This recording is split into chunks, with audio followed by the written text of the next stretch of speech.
الحمد لله رب العالمين والعاقبة للمتقين ولا عدوان إلا على الظالمين والصلاة والسلام على إمام الموحدين سيدنا ونبينا محمد وعلى آله وأصحابه أجمعين. أما بعد، السلام عليكم ورحمة الله وبركاته. برادران و خواهران موحدم، بإذن الله سبحانه و تعالی این حلقه 27 از آموزش الکفر بالطاغوت است و ان شاء الله سبحانه و تعالی در این حلقه به شما باقی مانده از مسائلی که تعلق به موضوع الکفر بالطاغوت است صحبت خواهیم کرد و به شما بیان خواهیم نمود. موضوع امروزه ما و مسئله‌ای که امروز بیان می نماییم این رکنهای کفر بر طاغوت. برادران و خواهران عزیزم، بارک الله فیکم، ما در مسئله ایمان در حلقه های گذشته به نهایت دیگر حلقه هایی که در مسئله ایمان صحبت نمودیم و شما می توانید در این گروه به اون دسترسی پیدا بنمایید. بیان نمودیم که ایمان این چیست؟ قول است و عمل است و اعتقاد است. اهل سنت و الجماعت میگن ایمان از کجا پیدا می شود؟ از قول، از عمل، از اعتقاد. یعنی با قول، با عمل و با اعتقاد ایمان را به وجود می آوریم. پس بدانید که کفر هم همین طور است. کفر به نوعی مشروع یا که ممنوع، کفری که جایز است و کفری که جایز نیست. البته کفری که واجب است ما کفر به طاغوت در نظر داریم، حالا بیان میکنیم. کفر هم مثل ایمان قول است و عمل است و اعتقاد است. یعنی کفر هم از زبان شدنش ممکن است، از عمل شدنش ممکن است، از عمل جسمی جوارح و از اعتقاد قلبی شدنش ممکن است. ایمان از کجا پیدا شود؟ کفر هم از همونجا پیدا می شود.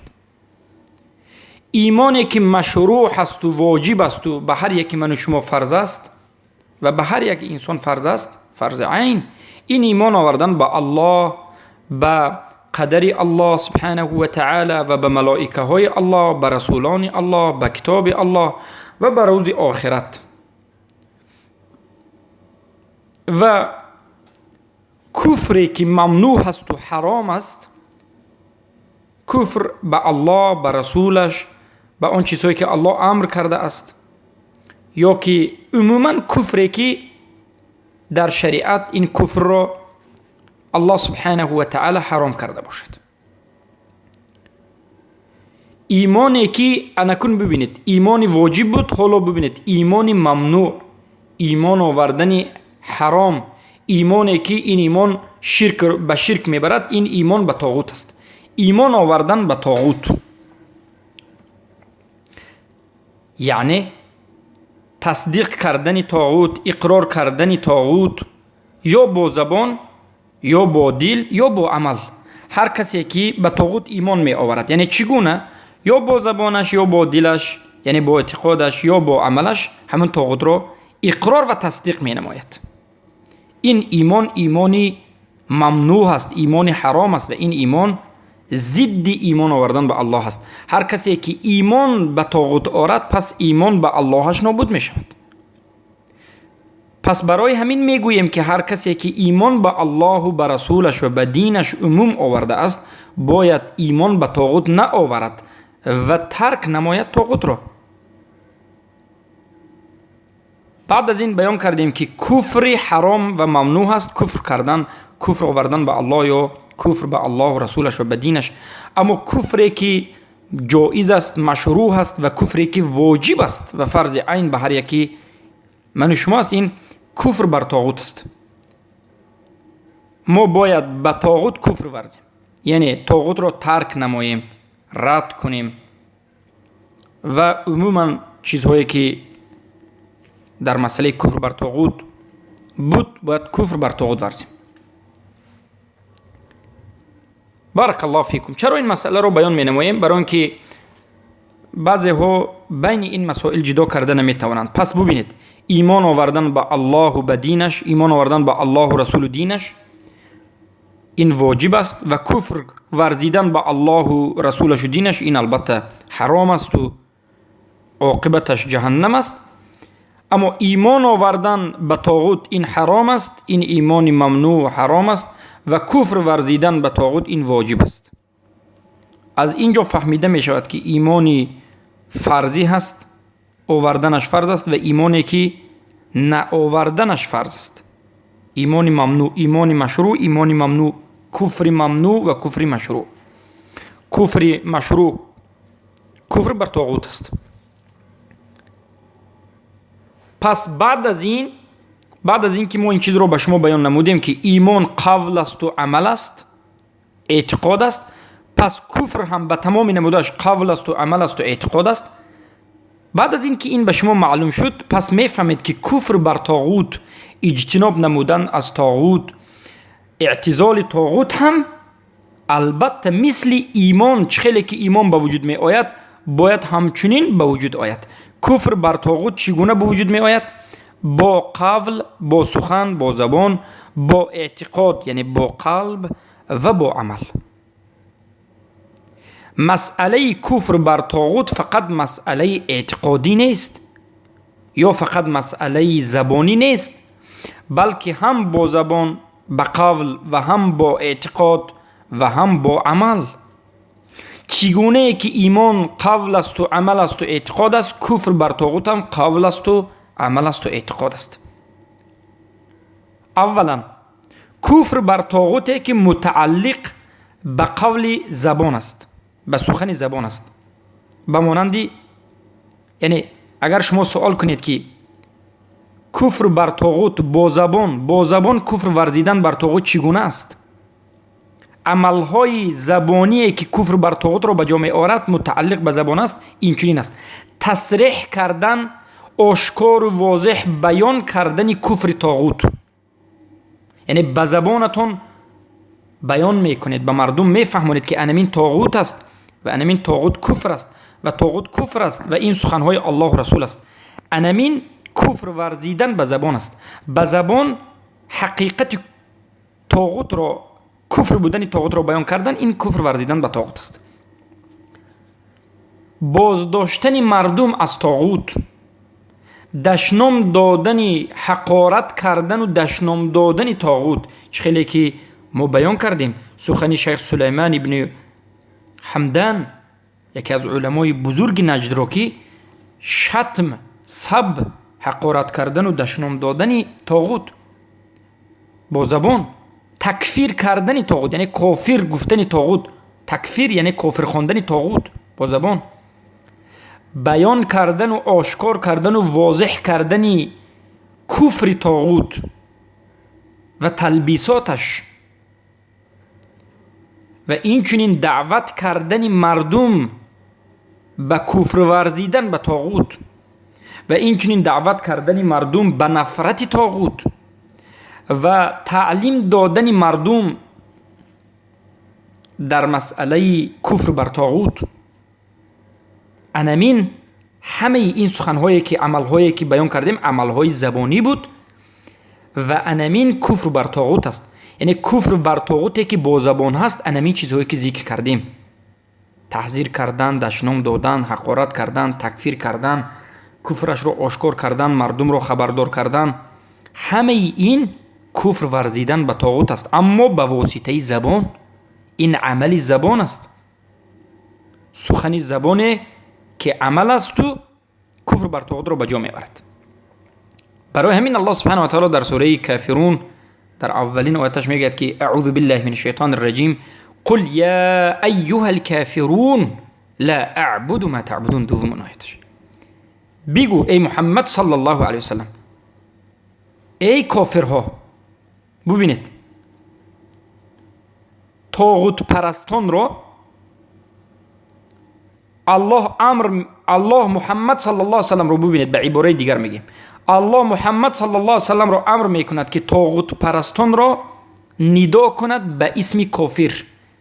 یعنی ای کسانی که طاغوت پرست هستید شما کافر هستید. ای کافرها، لا اعبد ما تعبدون، عبادت نمی کنم، نمی پرستم هر آن چیزی که شما می پرستید. مشرکان لات، قریشی ها لات می پرستند، نزدیک به مینا بود، نزدیک در منطقه مینا بود. عزی را قومی طائف می پرستیدند و منات را که هر سه این یک بت است، یک هیکل است، بت صنم، اهل مدینه می پرستیدند نزدیک در مدینه. یعنی رسول اکرم صلی الله علیه و آله از همه اینها براءت اعلام میکنند. پس بدونید که اولا سوره کافرون، قل یا ایها الکافرون، این منسوخ نیست. هر کسی که منسوخ میگه البته خطا کرده است، جهالت کرده است در این مسئله. چه خیلی که شیخ الاسلام تیمیه، ابن القیم الجوزی و علماء اهل سنت و الجماعه میگن بلکه این سوره منسوخ نشده، عمل کردنش تا روز قیامت به این البته واجب است و این عینی براءت است. سوره کافرون بهترین نمودی براءت و عینی براءت و حقیقتی براءت رو به ما می‌آموزد. پس در اینجا ما به شما بیان نمودیم که کفر ورزیدن بر طاغوت به زبان چگونه است و با کدام نمودها است. دوما کفر ورزیدن به قلب، یعنی به اعتقاد. وقتی که ما اعتقاد میگیم، اعتقاد این عملهای قلبی، اینا اعتقاد میگن. بارک الله فیکم. یعنی کفر ورزیدن به اعتقاد، عملهایی که متعلق به قلب است. یعنی کفر بر طاغوتی که متعلق به قلب است، متعلق به اعتقاد است. بمانندی بغض و بدبینی طاغوت، بغض کردن نسبت طاغوت، بدبینی طاغوت، تمنا و آرزو کردن نابود شوی طاغوت، بد دیدن طاغوت، این همه عملهای قلبی و اعتقادی که متعلق به کفر بر طاغوت است. یعنی با زبان ما کفر ورزیدیم و بیان نمودیم و به قلب انمچنین بغض، بدبینیش، تمنای نابود شویش، آرزوی نابود شویش، انا این است کفر ورزیدن بر طاغوت با قلب. سومین کفر ورزیدن به طاغوت با عمل،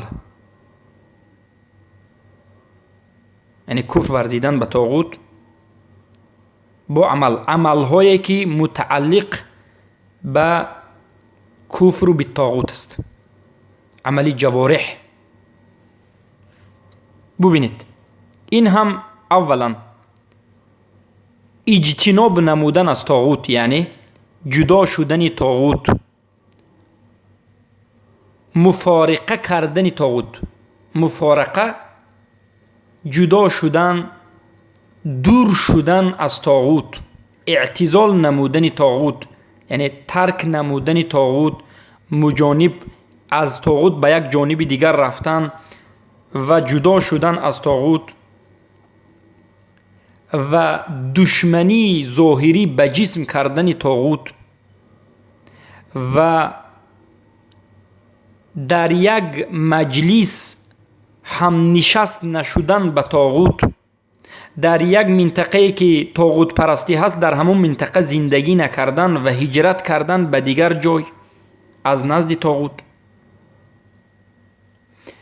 و با جسم البته جهاد کردن ضد طاغوت، بیان کردن آشکارا و نابود کردن طاغوت.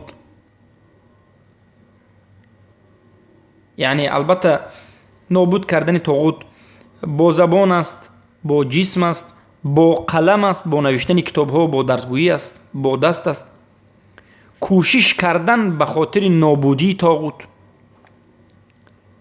پس زدن طاغوت،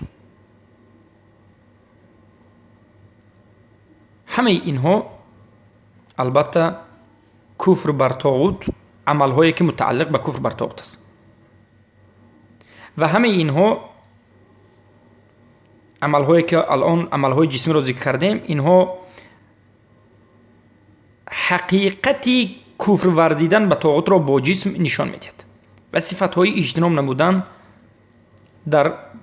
بر طاغوت است. و در سوره زمر آیه 17 الله میگوید والذین اجتنبوا الطاغوت ان یعبدوها، آنانی که اجتناب نموده اند از طاغوت و از پرستیدن طاغوت. الذین اجتنبوا الطاغوت، آنانی که اجتناب نموده اند از طاغوت تا اینکه بپرستند، یعنی آنانی که از طاغوت پرستی اجتناب نمودند. اجتناب معناش همین چیزهایی که ما گفتیم، هم با قول و هم با اعتقاد و هم با جسم. پس رکنی طاغوت، رکنهای طاغوت چند تا؟ 3 تاست. البته کفر بر طاغوت، اینجا معذرت میخواهم، عباره این است که رکنهای کفر ورزیدن بر طاغوت چند تا؟ 3 تاست. کفر ورزیدن به طاغوت با قول، یکمینش. دومینش کفر ورزیدن بر طاغوت با اعتقاد. سومینش کفر ورزیدن بر طاغوت با عمل که به همه اش مثال رو ذکر نمودیم. شیخ سلیمان ابن سحمان میگویند در کتاب الدر السنیه فی الاجوبه النجدیه در مجله دهم صفحه 52 و ما این سخن شیخ رو در حلقه های اول در صفت کفر ورزیدن بر طاغوت ذکر کرده بودیم. میگویند المراد من اجتناب الطاغوت هو بغضه و عداوته بالقلب. مراد از این آیت سوره زمر آیت 17 اجتنابی که در این آیت آمده است، مراد و مقصد از اجتناب نمودن از طاغوت، اجتناب کردن طاغوت، این مراد همین است که بغض طاغوت، دشمنی با طاغوت با قلب، دشنام دادن و سبه و تقبیحه باللسان، و دشنام دادن و بدیش رو بیان کردن و بد کردن با زبان، و ازالته بالید، و نابود کردن طاغوت با دست، عند القدره، در حالت قدرت. این عقیده اهل سنت و الجماعت است. اهل سنت و الجماعت نابود کردن طاغوت را به قدرت میگذارند. یعنی شرط نابود کردن طاغوت این قدرت و توانایی است. وقتی که قدرت نیست البته به نابود کردن طاغوت دست نمیزنید. عند القدره و مفارقته، و جدا شدن و ترک کردن و دور شدن و اعتزال کردن طاغوت. فمن ادعى اجتناب الطاغوت ولم يفعل ذلك فما صدق. هر کسی که ادعا بکند، هر کسی که دعوای اجتناب کردن طاغوت را بکند اما این عملها را بجا نآورد، یعنی رکنهای کفر ورزیدن به طاغوت را با زبان و با اعتقاد دل و با عملش انجام ندهد، پس این در کفر ورزیدنش به طاغوت صادق نیست. پس این ادعایش، این دعوایش که اجتناب از طاغوت کرده است دروغ است. در اینجا شیخ سلیمان ابن سحمان رحمه الله عملی کفر ورزیدن با دل، کفر ورزیدن بر طاغوت با زبان و کفر ورزیدن با جسم را انجام داد. مثلا بغضه و عداوته بالقلب، بغض و عداوت با دل، اینجا اعتقاد، یعنی کفر ورزیدن به طاغوت با اعتقاد. و سب و تقبیح باللسان، دشنام دادن و بد کردن طاغوت با زبان، یعنی کفر ورزیدن بر طاغوت با زبان. و ازالته بالید، و نابود کردنش با دست، عند القدره، در حالت قدرتمندی. و مفارقته، و ترکش و نابود شدن و هجرت کردن از نزد طاغوت، این کفر ورزیدن به طاغوت با جسم است. بارک الله فیکم. پس از این فهمیده می شود که کفر ورزیدن بر طاغوت 3 رکن دارد و از 3 قسم به وجود می آید: با قلب و زبان و جسم، یا که میگیم قول، اعتقاد، عمل. از 3 جا به وجود می آید کفر ورزیدن بر طاغوت: از قلب، از زبان، از اعضای بدن و جسم، با سخن، با اعتقاد و با عمل جسم. بارک الله فیکم و حیاکم الله بیاکم. این بود رکنهای کفر ورزیدن بر طاغوت که به نهایت مهم است. و این چنین برادران و خواهران بزرگوارم رحمکم الله، بدانید که کفر ورزیدن بر طاغوت اصل دارد و کمال دارد. ما همه عبادت هایی که هست اصل و کمالش را بیان میکنیم. مثلا ما 7 شرط های صحت لا اله الا الله را وقتی که شرح دادیم و بیان نمودیم در حلقه ها وجود دارد. گفتیم اولینش علم است، دومینش یقین است، سومینش صدق است، چهارمینش محبت است، پنجمینش اخلاص است، ششمینش قبول است، هفتمینش انقیاد است. گفتیم که هر یک این عبادت اصل دارد و کمال دارد. اصلش را انسان ترک کند کافر میشد، کمالش را ترک کند گناهگار میشود و کافر نمیشود. و این چنین کفر ورزیدن بر طاغوت که این یک عبادت بزرگ است اصل دارد و کمال دارد. این بمانند ایمان اصل دارد و واجبات و کمال دارد. اصل ایمان 6 چیز است: توحید، ترک شرک، الولاء والبراء، عدم الامتناع والتولی، کفر بالطاغوت و خواندن نماز و زکات. اینا اصل ایمان است. وقتی که انسان ترک کرد کافر میشود و جهل در این مسائل عذر نیست. و واجبات است و بعد از این مستحبات است. پس کفر به طاغوت، کفر ورزیدن به طاغوت هم اصل دارد و کمال دارد. یعنی اصلی کفر بر طاغوت را وقتی که انسان ترک کرد کافر میشد. اما بعضی از جزئیات، بعضی از عملهای کفر بر طاغوتی که به اصلی کفر بر طاغوت تعلق ندارد و به کمال تعلق دارد، اگر این را ترک کند کافر نمیشود. پس ترک کننده های کفر بر طاغوت، انسان هایی که کفر بر طاغوت را، این عملی بزرگ را ترک میکنند، به 2 درجه هستند. یا در 2 درجه هستند یا به 2 درجه تقسیم میشند. درجه اول انسان هایی که خودشان مسلمان میگویند اما کفر بر طاغوت را به تمام ترک میکنند. یعنی اصلی کفر بر طاغوت را ترک میکنند. اینها کافرند. اینها کافرند. اگر خود را مسلمان گویند مرتدند. شما خوب دقت بدید. این سخن را به شما هیچگاه مرجئه نمیرساند. این سخن را از صوفی، از اشعری، از ماتریدی، از جهمی، از مدخلی، از جامیه، از مرجئه ها، از حزبی ها، از رافضه ابدالابد این سخن را نمیشنید. برای که همه این فرقه های باطلی که ذکر کردیم مخالف کفر به طاغوت است. کفر بر طاغوت را به طرز صحیح، درست، چگونه که در قرآن و سنت به فهم سلف امت آمده است قبول نکرده است. این سخن را یگانه فرقه حق، ناجیه، منصوره که به شما خبر میدهد این اهل سنت و الجماعت است. میگوید هر کسانی که کفر بر طاغوت را ترک میکنند به 2 قسمت، به 2 درجه. درجه اول و قسم اول انسانی که خود را مسلمان گوید و کفر بر طاغوت را اصلش را ترک کند، به تمام کفر بر طاغوت را ترک کند، کفر بر طاغوتش اصلا نباشد، این انسان کافر است. هر کسی که خواست قبول کرد، هر کسی که این سخن را نخواست قبول نکرد و کافر است. اما حقیقت همین است. درجه دوم انسان هایی که کفر بر طاغوت را اصلش را دارند اما کمالش را ترک میکنند. یعنی اصل کفر بر طاغوت را دارد اما بعضی از کمالاتش را ترک میکند و این گناهگار است.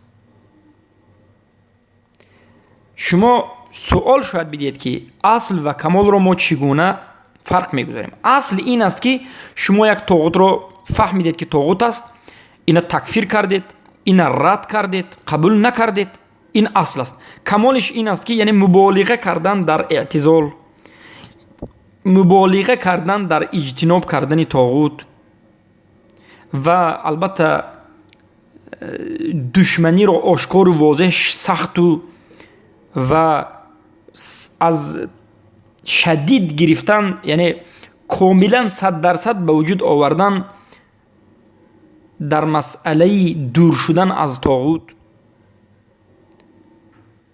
گرچند که اذیت کشد هم این عملها را به جا آوردن، این کمال است. اما اصلش در حالتی که قدرت دارد، عملی قدرت در قدرت بوده اش رو انجام دادن. بارک الله فیکم. انا این بود مسئله حیاکم الله بیاکم، کفر ورزیدن بر طاغوت به اصل و کمال. یعنی فرق ما باید گذاریم. ما در این مسئله نه مثل خوارجای باشیم که تو کفر بر طاغوت رو ترک کردی بگوییم و کسی رو تکفیر بکنیم، نه مثل مرجئه باشیم که کفر بر طاغوت هیچ گپی نیست، هر کسی که ترک میکند اینا مسلمان است بگوییم. نه، ما وسط هستیم. برای همین کفر بر طاغوت اصل دارد که جایی که تکفیر کرده میشد و کافر میشد انسان، و کمال دارد. بارک الله فیکم. پس با همین این حلقه رو به پایان میرسانیم و باذن الله سبحانه و تعالی در حلقه آینده باقی مانده از مسائل رو به شما بیان میکنیم در این موضوع. اللهم علمنا مما ينفعنا وينفعنا مما علمتنا إنك أنت العليم الحكيم. اللهم احسن عاقبتنا في الأمور كلها واجرنا من خزي الدنيا وعذاب الآخرة برحمتك يا أرحم الراحمين.